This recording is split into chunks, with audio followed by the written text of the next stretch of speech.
All right. Good morning, good afternoon, or good evening, whenever you're checking in with us.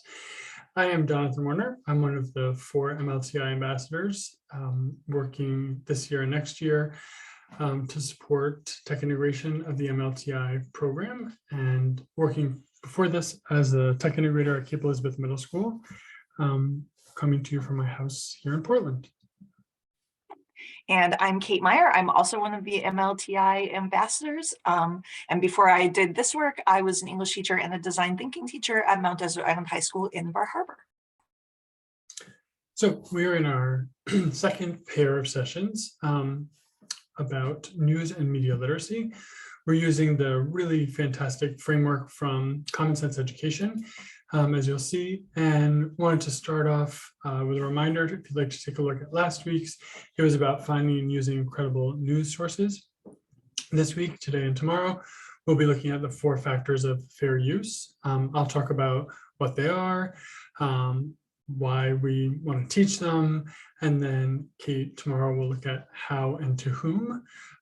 It is something that comes up constantly, and we both felt like this section of the Common Sense Education curriculum, which is one of 6 aspects, was worth extra sessions. So if you look back at the YouTube channel for MLTI, there are 5 sessions I did on the 5 other factors that, I shouldn't say factors, 5 other issues that Common Sense Education's curriculum covers. But for this section, which just comes up for social studies teachers and English teachers, and the science, hopefully more and more, getting the questions resolved around news and media literacy seemed like they were worth some additional conversation. So here we are. First thing to know, when we talk about the 4 factors of fair use, these are what they are. They are the purpose and character of the use, the nature of the copyrighted work, the portion used in relation to the copyrighted work as a whole, and the effect of the use upon the potential market. So, of course, I will talk about that in more detail, but if you look just beneath that, you'll notice it says the most important factor is the purpose. Is the use transformative? And what I will say now, and probably several times in the next few minutes, is there are no clear answers here. This is one of those situations where our friends on the Supreme Court have made a determination that requires a balancing test. This is the case in many, many Supreme Court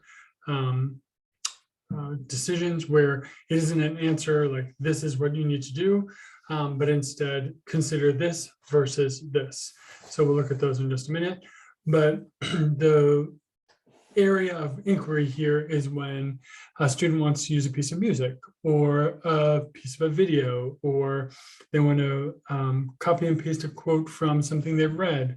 The basic analysis looks at whether or not what they want to do with it is transformative. You may have heard about this in the context of something like parody, right? P-A-R-O-D-Y, not parody, where the people using it have made fun of it, or they've created a mashup between a bunch of different pieces, all of which are very small snippets, but which come together to be a single unit. And as you make the analysis, really the most important overarching question is it transformative? And on that scale, the more transformative it is, the less likely you are to run afoul of copyright law. And that's what we're trying to avoid, right? Avoiding the P word, plagiarism, and avoiding anything that might be what is the word I'm looking for? Like interpreted as impinging on the creator's rights. So let's take a look at a couple of examples of some of the court cases that have addressed this. So Google took TV Eyes to court, and the court determined that creating databases to make information searchable is a fair use. New York Times determined that quoting and reprinting to report the news is a fair use. Braille copies of books, making them accessible to the blind in print, was fair use. Using code, copying a computer program to make new programs was itself an example of fair use. So those, as you'll notice, are ones that don't enter into much conversation about the 4 fair use factors. And as we think about some of the other questions that have arisen that may be more famous or ones we're more aware of, South Park was determined to not be in violation when it was making fun. The parody of the originals was determined to protect them against any argument that they were impinging on the fair use of those creators. Andy Warhol, who had used old art to make new art, is fair use, interpreting prior works of art through a new lens. The Dish Network, it was determined, could use recorders in the home to record television and then watch it later, as long as that content still continued to include the commercials, for example. And then finally, Baltimore Ravens, who had this question having to do with logos and kind of the things that represented their team. Those were permitted to be utilized by others as within the bounds of fair use. So why do I know about this, and why do we care about teaching our kids about it? I have some of my training for the last 4 years been working through the library context, because my job moved from being just a pure tech integrator to sharing my space and some of my responsibilities with the school librarians.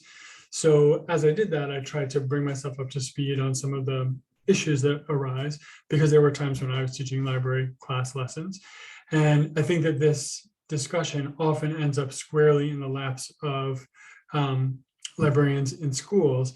And yet that has, from my point of view, a situation that ends up decontextualizing the conversation and therefore making it feel less relevant to the students and less likely that it's something they're going to attend to and do something about. So I would say that my strongest feeling about any of this is that the more places we're having the conversation, the more likely it is we're going to have appropriate use, compliance, and understanding of what factors are in place. So you're watching this and you are a social studies teacher. This is not something I would encourage you to rely on your librarian for. Certainly use them as a resource. But these images have come from the American Association of School Librarians. And in a second, I'll dive into what they have captured as the kind of major points that we want to focus on as school librarians, but then how those might carry over into classrooms. But before I do that, Kate, I'm guessing you've taught this in your classroom from time to time and come across some, let's say, interesting fair use questions. Any times that stick out in your mind in particular where you're like, ooh, there's something I should be discussing with my students, or something along those lines? Well, like you said, I mean, I think that any content area or any course where you are having students become creators, these conversations are really important, and they can happen. I'm going to go over a great lesson plan that you can use in the 7th grade from Common Sense Media Education tomorrow, but these can happen in miniature bite sizes as well. So for example, when I'm working with my juniors and we're talking about, you know, what needs a citation, right? And having that conversation about, you know, anything that's common knowledge, you don't have to cite, but if it goes beyond that, and then it's a great conversation about, well, what is common knowledge? And, you know, what do we expect people to know and how do we know? Again, I just think that anytime you are having students create, pieces of this conversation need to be in the classroom, if not the whole conversation all at once. But like Jonathan said, the more the students hear it, the more real it becomes for them. So I think that hearing it over and over again is a great way for them to learn this. Kate and I talk frequently about how you'll get, the older the student, the more likely you are to get compliance if you activate their sense of injustice. And so I often talk with high school students about, so what happens if I like steal the video you made, or I steal the photos you did and I don't credit you? And they're like, well, that's annoying. Like, interesting. Let's talk about why that might be. So the ways you can sort of bring it into their real life can be really helpful. I would also refer you to another brilliant pair of ambassadors, namely Kate and I, in a video that should be fairly close immediately before this one in the playlist, where yesterday we were talking with folks at Mount Desert Island District about the way that they might create curation projects. And Kate, as she was leading the conversation, pointed out that there's just countless times where even in the process of collecting pieces of work as they stand, you get into don't want to say hot water exactly, but opportunities to have the conversations. And she also pointed out something I've experienced many times, which is that my students are fairly convinced that I've made up MLA. And I was going to say yesterday that one of my favorite conversations, as I tried to offload some of the intense negative response I had when I was teaching MLA, was to say, let's have empathy for the people who have to sit around a table and argue things like, are you crazy? That comma doesn't go there. Move that comma to the right. And that sort of intense feeling about the appropriateness of the methodology, reflecting actually an intense feeling that we want to make sure credit is given where credit is due. So it is going to come up constantly, but I think the places where there's any kind of natural conversation emerging around who owns it and what can you do with it is an opportunity to wade in. And you don't need to do it all at once. In fact, it's pretty hard to do all at once. So pick one of these, as you'll see, as it arises, and have that conversation, and then break it into pieces. It doesn't need to be, taught as a whole block. So ASL, the American Association of School Librarians, has put together the matrix you see on the left-hand side. And they have taken 6 foundations, and the one we care about today is in the upper right-hand corner, engage, and then match those up with 4 domains.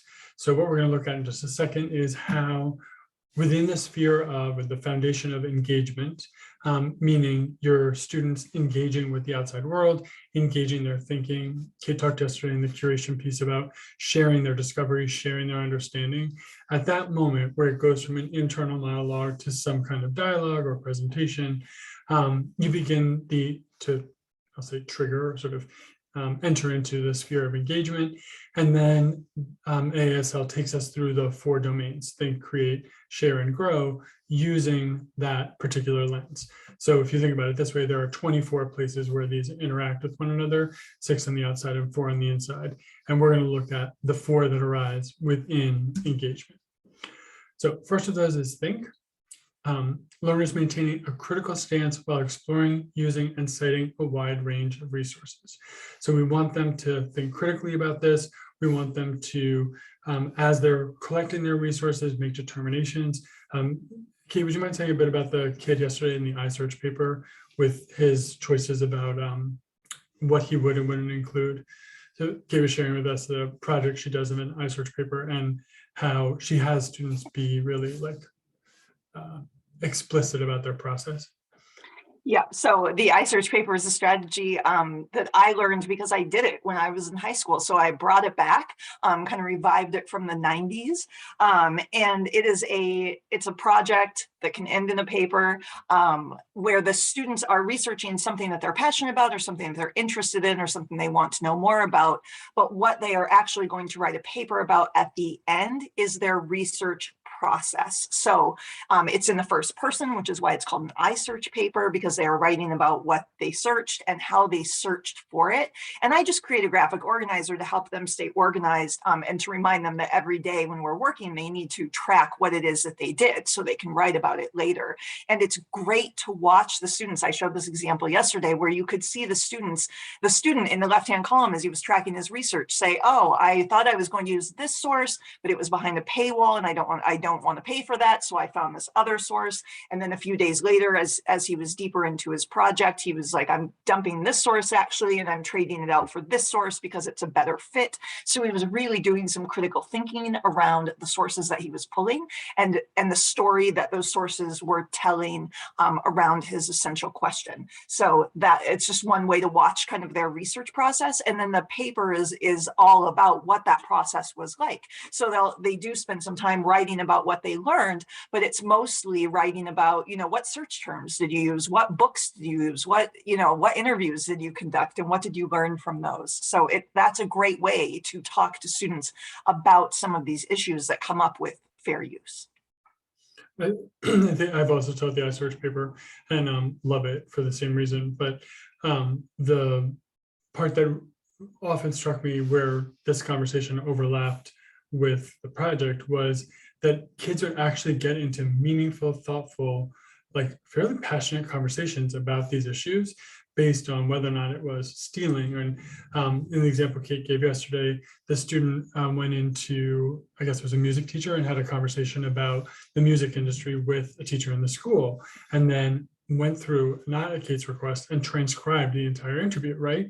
Holy cow, so cool that he went through that process and he used it as a process of discovery. But I might then ask the question, what is the ownership of that interview, right? And get the kids thinking about, did you have his permission to share it? Could you, if you had recorded it, could you put the recording up on YouTube? And there are ways, I think, where as you start to think about this arising in the actual work you're doing, layering on the conversation to something that is meaningful to them in the moment is way more, I guess that's the case for anything, right? It's not really rocket biology to say this, but versus having been both the teacher teaching these issues in my classroom related to a project, and actually feeling like students are like, woo, I'm in, let's do this. And using the small sample N of me, teaching it as a librarian, having students be like, wow, this is riveting, right? Same dynamic, exciting teaching for me, and yet just the fact that the context is more meaningful or less meaningful has made the conversations all the better when, of course, it's more related. So from think, they go to create. As Kate said, we're looking at the opportunity to have these conversations anytime creation is happening in your classroom, content creation. So ASL asks us to consider supporting learners effectively communicating new ideas while acknowledging and respecting the intellectual property rights of others, right? That piece of this can really be illustrated by some of the fantastic court cases that are out there. One of the ones that I always found kids found fascinating was, and one I've never understood, honestly, is Nike used a Beatles song in a commercial that was utterly unchanged. Like they just played the song in the background, and the people representing the Beatles took them to court and were effectively like, what you doing, right? Like there was no argument, there was no interpretation, there was nothing done. They just played the Beatles song. And the argument that apparently took place among, because my immediate question is, what lawyer authorized that? The determination was apparently made, and I would like you to check me on this, but I believe this is my understanding of it, that they were going to benefit more from including the music, which I think might have been Come Together. I'm blocking out the songs, but anyway, they would benefit more financially from including the music than they would suffer from getting permission to use it, because they were almost positive they would be denied. And I just thought, like, that's pretty bold on their part, but it leads to great conversation. So finding something like that, or taking a symbolic, using Nike as an example, all the different places you can see the phrase, just do it, modified, changed. Is that an example of, plagiarism, a direct copy? Is it making fun? Is it parody? Is it modifying enough that it's legitimate? Those kind of real world examples can also really engage the students in a conversation. And they're often surprised to see how much money is at stake. They're like, wow, I actually had a student say to me, maybe is this like an area of law? Like, in fact, it is intellectual property, and kind of a cool thing to practice. And I don't know that she ever took it on, but anyway, she was introduced to the concept at least. So third, ASL asks us to think about helping learners practice civil discourse and cultural awareness by participating in local and global communities. And while you may not see the exact overlap between this conversation and that particular focus, I see it come up over and over again when students are trying to incorporate ideas from a wide range of perspectives. So many, especially social studies assignments, will have like a pro-con conversation, right? And you have to represent one point of view or the other and do it in a meaningful academic discourse. But especially when kids don't believe in the thing that they're representing, over and over again, they want to just parrot something they've read. And so you get into this really great conversation about, okay, well, you don't know a lot about it, and you don't necessarily stand behind the point of view, but taking the opportunity to learn about it here and synthesize it into your own argument or your own idea is very different than reading from the transcript of someone saying how they feel. And so you can, especially around those kinds of like pro-con conversations, or additionally, having students think about what happens when something is in translation. That's come up repeatedly for people that I've talked to in world language departments, where something that's coming out of another language gets represented in English. There was a really interesting case where this happened with a film that was made, I want to say in France, and effectively like copied and translated and then refilmed in the US with no acknowledgement, right? Oftentimes there is a conversation that takes place, a contract, and then this opportunity to expand. And the argument made was, well, it's a totally new work, right? But it isn't a totally new work if it's substantially similar. And the fact that it just switched languages doesn't necessarily, and the court argued in this case did not, result in a significant enough change. But to say what I said a few minutes ago, once again, we don't have a black and white test, right? That's an analysis that was made that by translating it was not sufficient. Had it been translated and X, Y, and Z, potentially it was. And as we'll see in a second, what really happens here is that the four scales, the four factors, get weighed either independently or in conjunction with one another. And if you lean towards something problematic in that collection of analyses, that's when you move towards infringement, versus a collection of analyses mostly leaning the other way towards fair use, then you don't get into a problem. So finally, learners using information technology and media responsibly while reflecting on their learning and seeking to inspire others. In that process of metacognition, we talked yesterday in terms of collections and curation about students that will create exhibits, or like a museum interactive, whether digital or in person, and they've made decisions about what to include and exclude. But when you do that, to what degree are you responsible saying where something came from? How much of what's included in your creation is unique to you and creditable to you as the creator versus just taken and used?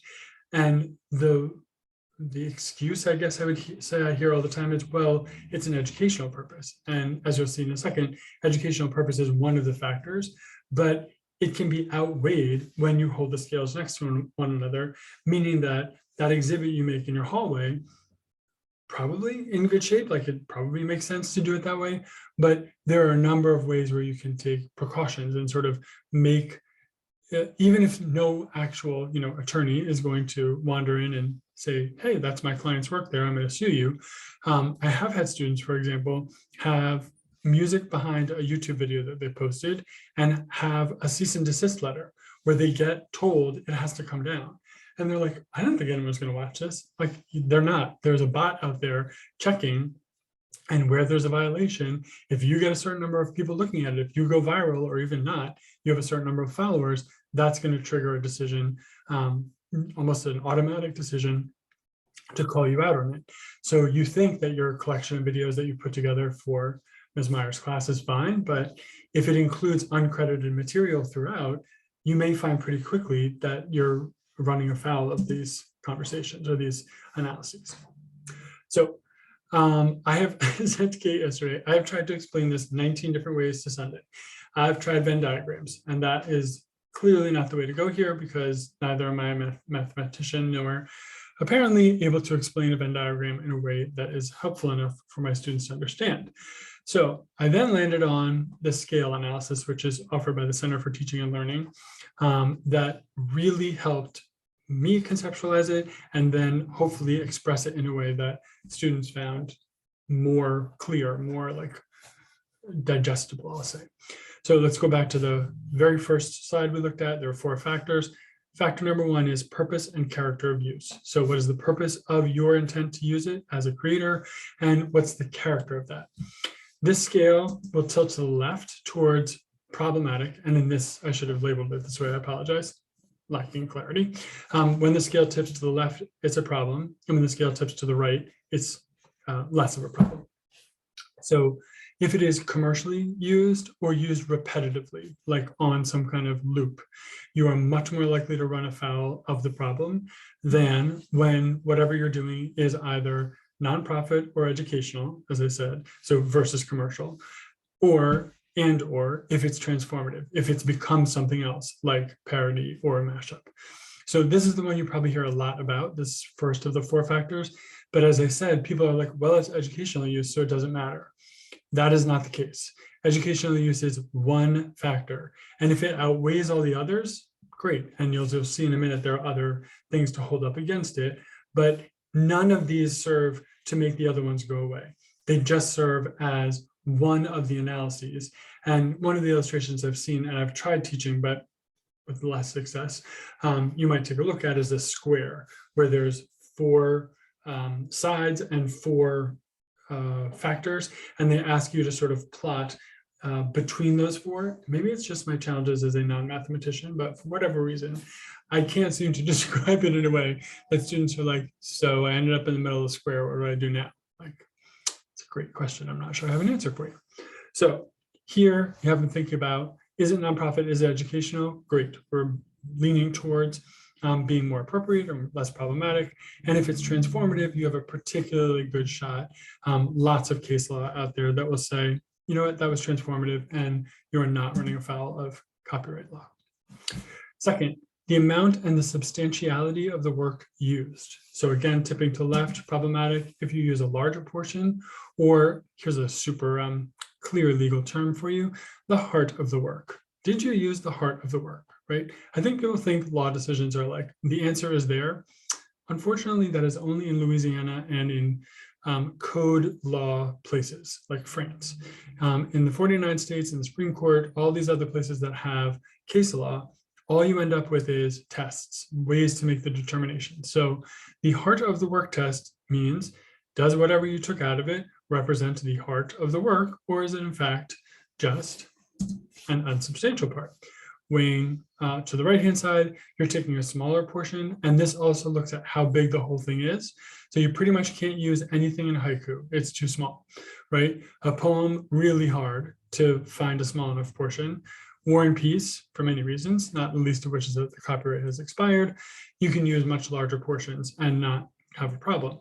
But you want to look at determination of whether what you have chosen represents a small portion of the whole that is out there, and whether or not it is a less substantial part. So maybe not irrelevant, but isn't the heart of the work, however you might interpret that. Third factor is the nature of the copyrighted work. So now not looking at what you did as the creator using it or potentially plagiarizing it, but the nature of what was created by the person you are looking to for source material, and what did they intend when they created it. This one always struck me as a little counterintuitive maybe, but work that is unpublished is more likely to run afoul, and work that is creative. And here's the reason. If it is unpublished, very few people have access to it. And by you giving people access to it, you are creating a situation that does not exist already. Meaning, let's say the person has, oh, here's a great example. If the Supreme Court was a company and the recent leaked decision came out, which no one had access to, if that had monetary value in terms of like the company's secret, it would be a massive, massive violation because you are the person benefiting from creating access for the public to that piece of material. So I had thought like unpublished, who cares, right? But unpublished by a hermit no one ever knows is one thing. The unpublished diary of Taylor Swift, probably a massive violation, right? A situation where you're, especially as you'll see in a second, if you stand to gain from it as the person who unlawfully shared it, the courts are not going to look kindly upon you. The more creative the work is, also the more likely it is to create a problem for the person using the work versus something that is published and already widely accessible, and or something that is factual. So if you are sharing information about a fact pattern that is based in reality of like news events, right? That is way less likely to create a problem than something where you are utilizing an imaginary situation, something that is the creative mind of a writer, and you're taking that on as an opportunity to share or sort of put it out there for public consumption. Finally, Fourth factor is the effect of your use on the market. So this boils down to, are you making money for it, or are you taking money away from the person who made it? So going back to my Nike Beatles example, are you depriving the creator of income?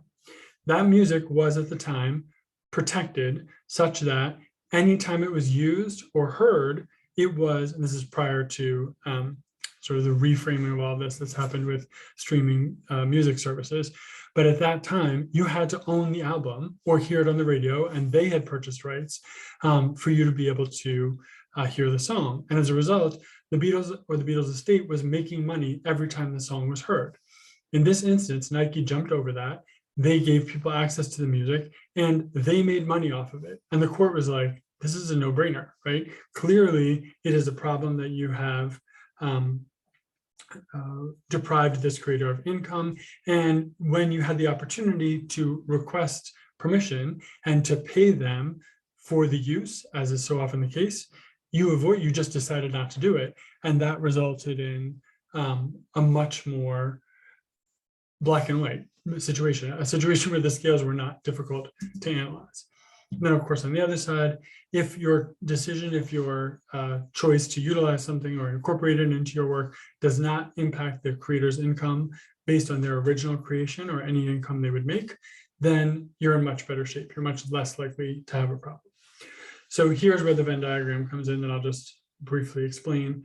What you might imagine this is as each scale represented by a circle, and what happens when you start to push them towards one another. If two together weigh towards the left, weigh towards problematic, and the other two are neutral, then you're in hot water. If you have three that weigh heavily to the right and one that to the left, then that Venn diagram might show us that everything is really tipping primarily to the right, and we're less likely to have difficulty. Remember, though, depending on whose work you're using, you have no control over their decision. So if it is something really public, like the Beatles music, you can pretty much guarantee that if you do something as flagrant as Nike did, you're going to end up with some kind of lawsuit, right? But it is theoretically possible, though clearly this would not happen, that you could put something out there that tons of people were really excited about getting access to that hadn't been published, right? This happens all the time with like inappropriate photos, right? So you're making money off the photos, but the person could say, theoretically, like, whatever, it's a picture of my body, it happened, and there we go, right? And if they don't sue you, the fact that what you've done is clearly a violation doesn't actually end up having a monetary impact on you, and you don't end up in court to make a court make the decision or to weigh these scales for you.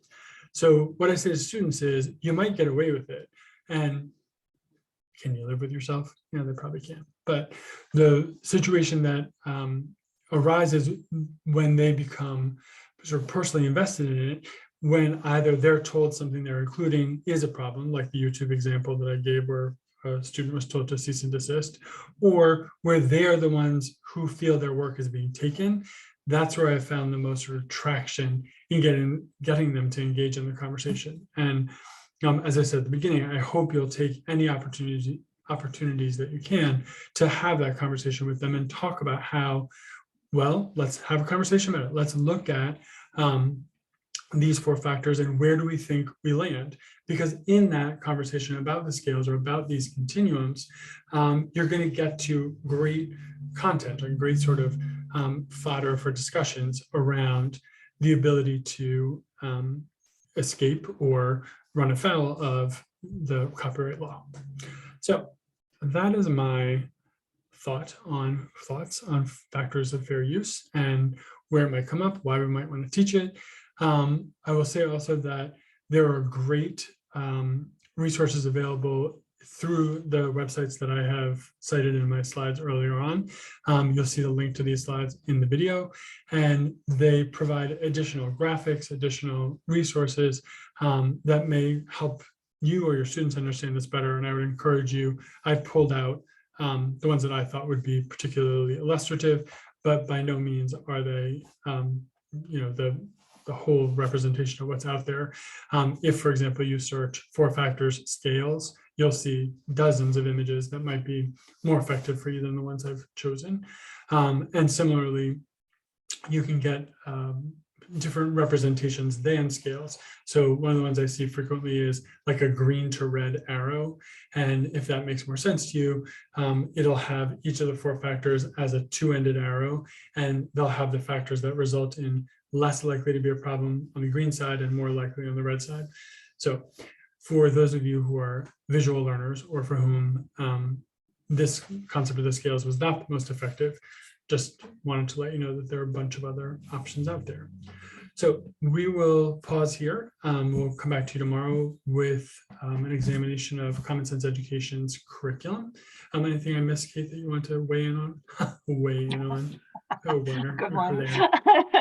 No, I'll actually talk about I'll connect some of the things you said today into the lesson plans that I'm going to share from Common Sense Media Education tomorrow. Awesome. All right.